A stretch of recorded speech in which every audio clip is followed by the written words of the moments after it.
Hey everyone, this is Nitro. In this video, I wanted to talk about how to build Elwin.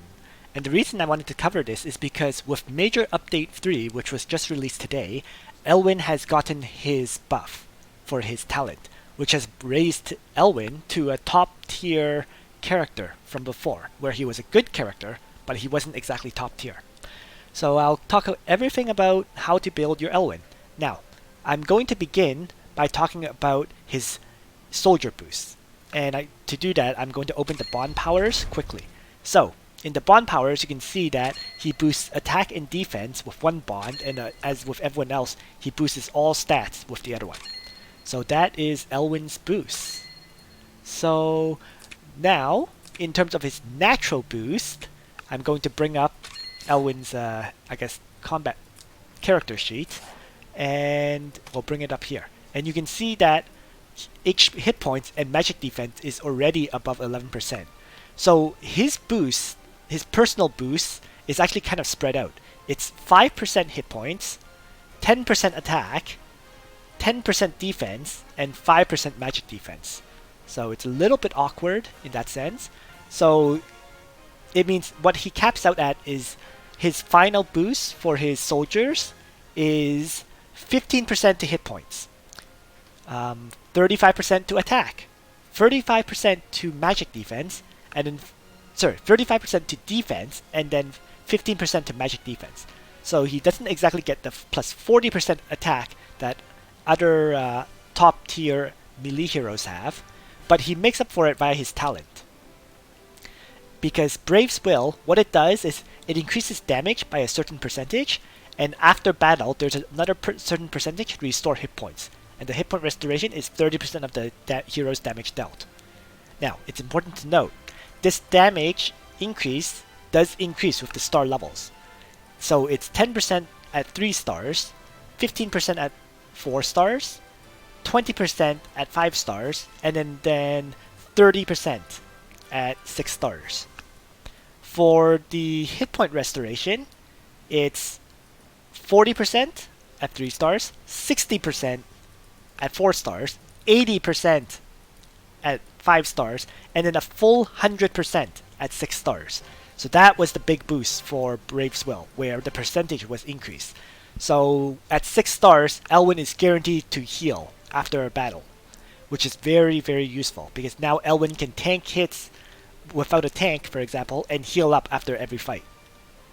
It's a big, big advantage that Elwin now has with this hero boost, with this talent boost.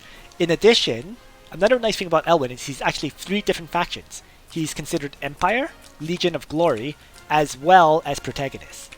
So he has great utility in Guild Wars, as well as even just in regular fights, because, you know, being Empire gives him a bit more versatility than he previously had. Alright, so that's Elwin's soldier boost, which is great for increasing damage and defense. Increasing the defense lets them take less damage, his soldiers, and then his talent heals them up anyways. So basically, as long as Elwin doesn't get one shot, he usually full heals. It's very rare for that not to happen. And with that said, that is all of Elwin's talent and his soldier boost. So let's talk about his classes then. And if you're using Elwin, you really do want double class mastery because of the class mastery stat boost, of course, right? If you get general, you get extra attack and hit points, and then Grand Marshal gives attack, hit points, and defense, right? So it's a nice attack boost from double class mastery. And the other reason for the double class mastery is to unlock the skills, defense break, especially defense break. What else is there to mention? It's actually interesting in the sense that Elwin does not have a guard skill. So even if you go up his Lancer line, he just becomes a high damage, offensive Lancer. But he doesn't actually have a guard skill, like Lance Phalanx or anything like that. So he can't be your tank. He is just a damage dealer. Even if you give him barbs or whatever, he is basically a damage dealer. The only way he can tank hits is if he's far ahead of your other allies, and in that case, the enemy has nobody to attack but Elwin. But in those situations, he does perform very well because of his self heal. So yeah, that's pretty much it. It's also interesting to note that his Highlander class, unlike most of the other characters, his Highlander class gives an additional 12 attack too. So if you have a spare runestone, it's actually worth getting this class. Now, would you use Crush? Highly unlikely. There is the possibility, because if you think you're going to, let's say, hit the enemy with an AoE to reduce their hit points, then your hit point percentage will be higher than the enemy for sure. And then at that point, you'll benefit from the plus 12% attack increase. With that said though, my personal opinion is, if you've already hit the enemy with an AoE spell, Elwin is highly likely to one-shot the target anyway, so you don't really need Crush. So at the end of the day, if you do get Highlander, it's more for this, plus 12 attack, than anything else. Alright, so we've talked about the Highlander class, and let's quickly mention his skills. The very first thing is, he starts off with this skill, Sunshade, where he attacks a single enemy, dealing 1.5 times damage, and after battle, he restores hit points equal to 30% of the damage dealt. It's kind of like Brave's Will, isn't it? Healing 30% of your damage dealt. But the main thing about this skill is 1.5 times damage. In all honesty though, you don't really need this skill once he's been leveled up, his stars have been leveled up. Like if he's 6-star, this skill becomes utterly redundant. So you're more likely to use, let's say, Roar and a faction buff, or Sword Soul and a faction buff, or even Roar and Sword Soul. You're not likely to use Sunshade once your Elwin is grinded up. Detect as a skill increases crit hit chance by 10%, and when dealing damage, there's a 50% chance to disable the enemy's passive skills. It's a nice skill to have, because, you know, increasing crit chance is always useful. But I don't think it's actually the best 1-point skill for Elwin, in my opinion. I actually think the best 1-point skill is probably defense break in most situations. The reason for that is when you're deep in the middle of combat, right? Elwin will probably one-shot one target as it is, even without having that extra crit chance or whatever. So this crit chance is not really necessary. If the enemy gets one-shotted, there's no point in disabling his passive skills anyways. So in that case, after you one-shot the target, you want the chance of reducing another target's defense by 20%, so that other characters who are following up after Elwin can get that benefit. So my opinion is defense break is probably his best 1-point skill, although you can use Crush. I think I already mentioned why Crush is not necessary, but yeah. So overall, I think in terms of order for 1-point skills, it would be defense break, then Crush as a choice, and then finally detect. The one thing I should mention, there is also Barb, but yeah, he has a wide variety of 1-point skills. That's what's interesting about Elwin. But you don't, my personal opinion is, you don't really need to keep changing up amongst them. You know, my personal opinion is Elwin is the ultimate one-shotting enemies character. You know, if he attacks, he should be one-shotting the enemy. So given that's the case, Barb is not that useful either. So at the end of the day, it comes back to defense break. So that's it for his 4 1-point skills. And now we'll talk about Roar, which does 1.3 times damage, which is actually less than his starting skill, which does 1.5, right? Because Sun Slash does 1.5 times damage. But the big advantage of Roar is that before the battle begins, you can dispel 2 enemy buffs and decrease their attack and intelligence by 20%. So, especially in PvP, this is a great skill, because you're dispelling 2 buffs, and then the enemy loses attack, which guarantees that Elwin is even more likely to survive when attacking. and make sure that his self-heal after the battle will heal him up to full. So that's Roar. And then Sunshade, of course, Sword Soul, of course, is his best attack skill. It does 1.8 times damage, and before battle dispels 5 buffs from the enemy. And in addition, the enemy that is attacked cannot be healed. Okay, so this will definitely dispel the faction buff off of the enemy and make them unable to heal. It's crazily good, Sword Soul. It's the ultimate PvP skill. It's great for fighting Thunder Dragon. You can't go wrong with using Elwin with both of these skills. Against Thunder Dragon in particular, you probably want to use Sword Soul as well as Roar rather than bringing the faction buff. So his build usually against Thunder Dragon is Roar, Sword Soul, you rely on Let In for the faction buff, and then you can either bring Defense Break to reduce the other target's defense, or Crush.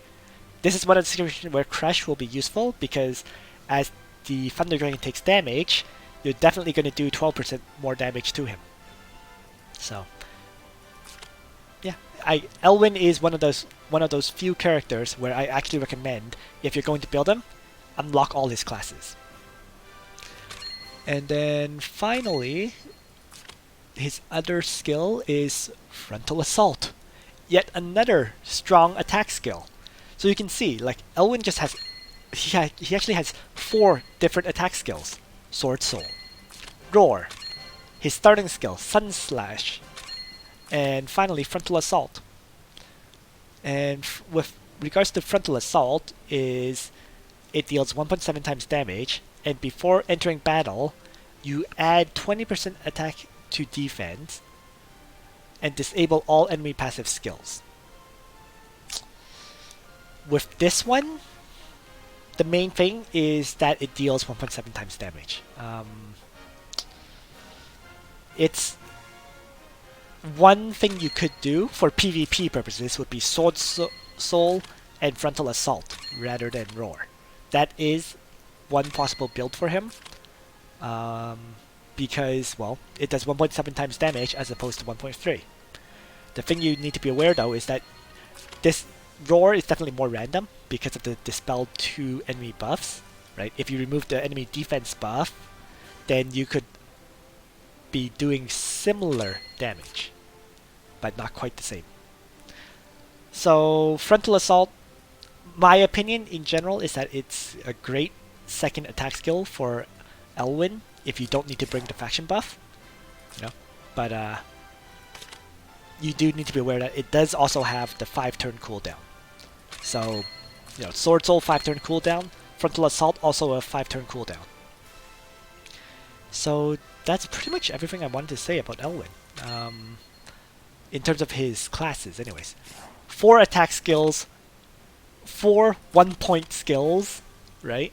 And then a faction buff. So it can be sometimes hard to choose between which attack skills you want to use for Elwin, as well as which 1-point skill. But summed up simply, you know, you can't go wrong with Defense Break, right?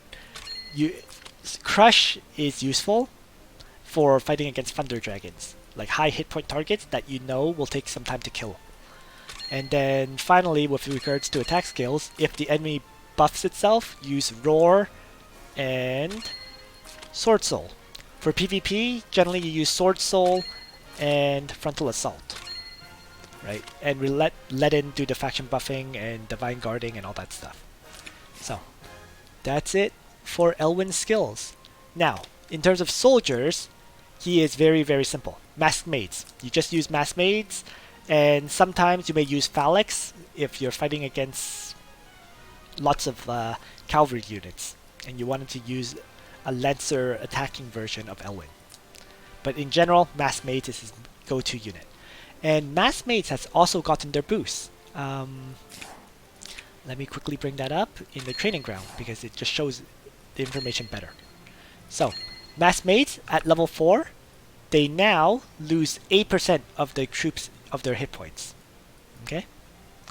I've been told by my guild leader Yuki that at level 9, the Masked Maids lose 6% of their current hit points rather than 8%.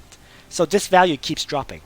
when they're at 1 star, it seems to be 10%, and then by 10 stars, it goes down to 5.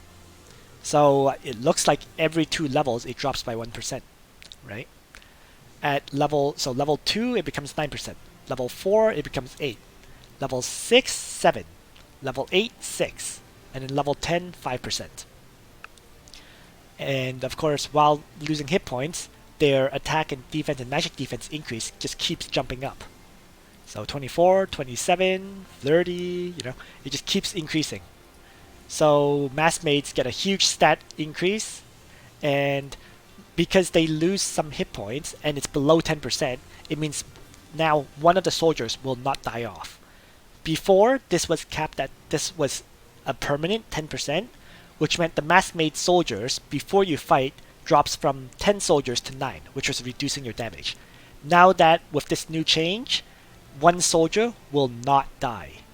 So with the 10th soldier surviving before combat begins, you're doing more damage. So mass maids have gotten a major improvement with the patch as well. And yeah, other than mass maids, it would be phalanx. If you're expecting to fight cavalry, then phalanx is the go-to because they take less physical damage. I actually think Elwin can actually use another Lancer unit, which is... let me just bring him back up.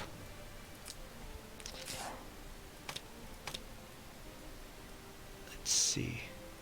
Right. He gets Dark Centurions and Vanguard Lancers. So he actually has 3 phalanx. 3 tier 3 Lancer units. Okay? The problem with this, with the other ones, is... well, this one relies on your soldier hit points be below 70%. With Elwin self-healing, your soldiers are unlikely to be below 70% hit points. So Vanguard Lancers, not the greatest for Elwin. And then Dark Centurions is when you're attacked and your soldier hit points is above 10%, there's a chance to trigger Barb. Again, not that useful for Elwin because you're expecting to one-shot targets that you fight anyways. So why would you need Barb? And it's only a chance to trigger. So that's why I say for Elwin, you're either using mass maids for infantry or phalanx because they take less damage. Alright, so that covers Elwin's units. And at this point, we'll talk about Elwin's equipment. So, I pretty much have on display already Elwin's best equipment set. For weapon, you want Seal Guardian because it gives attack and defense increase. For armor, you want Aeneas' armor because it increases defense, and even more importantly, it increases the amount that he heals. Right? Received heal effect plus 10%. That affects his talent. So his best armor is actually Aeneas' armor. For his helmets, you want Vampire Mask because it increases defense, and there's also a chance to decrease the defense of one enemy within 2 blocks. So it's just like attack break, right? It's just like his defense break. His defense break skill. 50% chance to reduce enemy defense by 20%. Important to note, it does not stack. So you can't have 2 minus 20% defense debuffs on one enemy. But because each of these is only 50% chance to happen, it's nice to have both to stack to get the debuff if possible. This is not the only helmet that Elwin can use. For example, you can easily give him, let's say, Chief's Helm. Because Chief's Helmet grants one adjacent ally plus 10% defense and negates defense and magic defense reduction effects that prevent them from being healed for 1 turn. This is a possible helmet for him. The problem is, Elwin does not get to move after he attacks, right? So Chief's Helmet is usually considered a better helmet for characters who can move after they attack, like Leon, because Leon could attack, retreat, and get beside the tank to apply this buff. Elwin can't really do that, but there are times where you may not be attacking with Elwin and he's just standing beside the tank. so he could use Chief's Helmet. It's just not. It just doesn't really have very good synergy with him. And then last but not least, for his accessory, I personally recommend Overlord's Badge because, you know, the immunity effect of Overlord's Badge is huge. So it would really benefit Elwin, where he cannot get any attack debuffs. Alright, so that pretty much covers Elwin's best equipment. Is there other gear he could use? Well, yeah, of course, like everyone else. Let me quickly bring up the Google sheet on SSR items. So, in terms of other equipment that Elwin can use, he's actually pretty good with Dragon Slayer Graham, believe it or not. And the reason for that is because it boosts attack and hit points, right? So 8% hit point boost is decent for Elwin, you know. At least it doesn't hurt. And then, you know, if you do have a Dragon Slayer Graham, right, it's really meant for fighting dragons. But yeah. So Dragon Slayer Graham could be used in replacement of Seal Guardian. And in terms of armors, I said that it's the best one really for him is Anais's armor. You know, you can look at the other ones, but generally speaking, received heal is better than any other effect for Elwin. Next is helmets, and yeah, I already mentioned it. Vampire Mask is really his best helmet, right? He could use Chief's Helmet, but not quite required. And then Reaper's Breath is kind of possible too for PvP, right? Because Elwin is a one-shot. He one-shots enemies, and if he one-shots them, you know, being able to apply fixed damage to enemies is not a bad thing. If there's other enemies within 2 blocks of the target you just killed.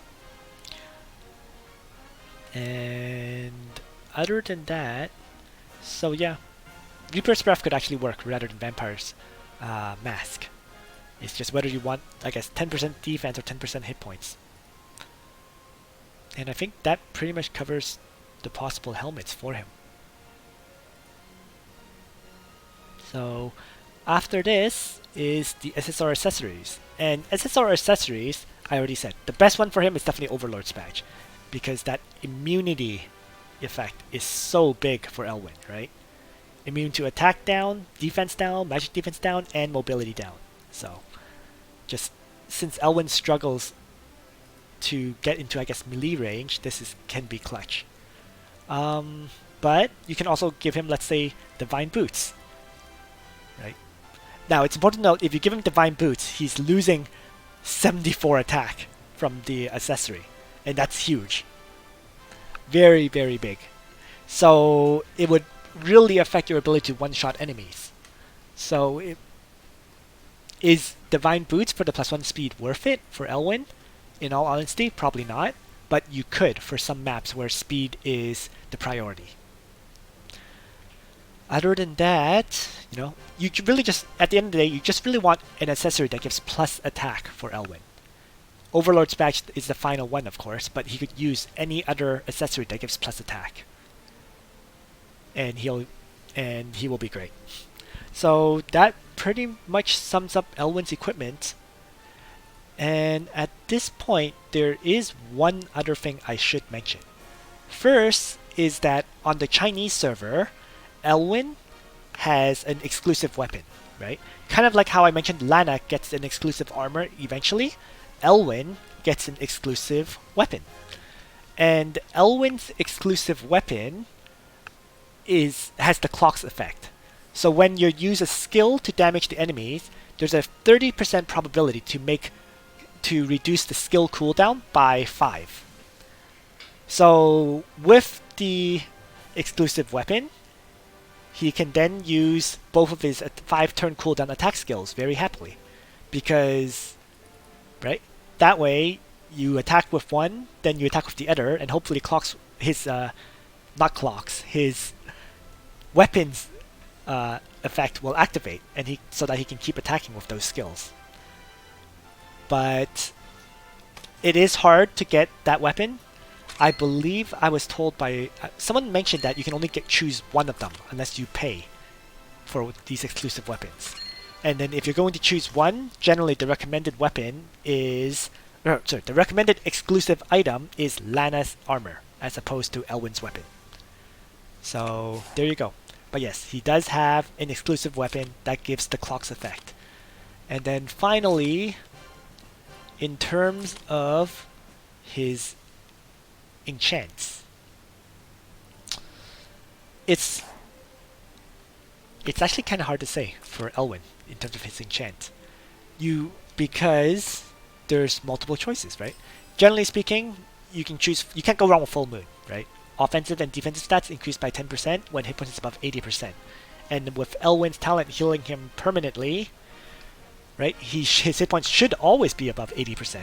So Full Moon is a great choice for Elwin. So Rough Sea works quite well too, because whenever you're attacking, your attack is increased by 10%. It's not as good for Elwin as Full Moon, simply because Full Moon, right, it gives defense stat increase as well, even when Elwin is defending. And there are times where Elwin will tank hits. So my personal recommendation is Full Moon rather than Rough Sea. However, it's funny, but you could actually, believe it or not, consider clocks for Elwin. Because when dealing skill damage, you get a 30% chance to decrease cooldown by 5. So if clocks activates for Elwin, he can keep attacking with his skills. So it's like stacking, yeah. And then this of course kind of stacks, I guess, with his weapon, right? That way you get two 30% chances to decrease skill cooldown by 5. So clocks is actually, believe it or not, a great enchant for your Elwin. You'll do less damage, you'll lose that 10% attack increase, but on the flip side, I firmly believe that Elwin can one-shot targets, right? Between 30% damage increase from Brave's Will, Masked Maids getting a huge stat buff, and his attack skills doing, 1.8 times or 1.7 times damage? Sword Soul and Frontal Assault, you're almost guaranteed to one-shot targets, even if you don't have that extra 10% attack. And if you're one-shotting targets, well, you probably want clocks rather than Full Moon. So that's a choice you'll have to make. Full Moon or clocks. That's one of the either one would be great for Elwin. So that's everything I wanted to talk about for Elwin. Talked about his SSR equipment, talked about his soldiers, which is just mass maids or phalanx, talked about all his skills and his unique weapon. So I hope you found this video useful, and yeah, on that note, Nitro out.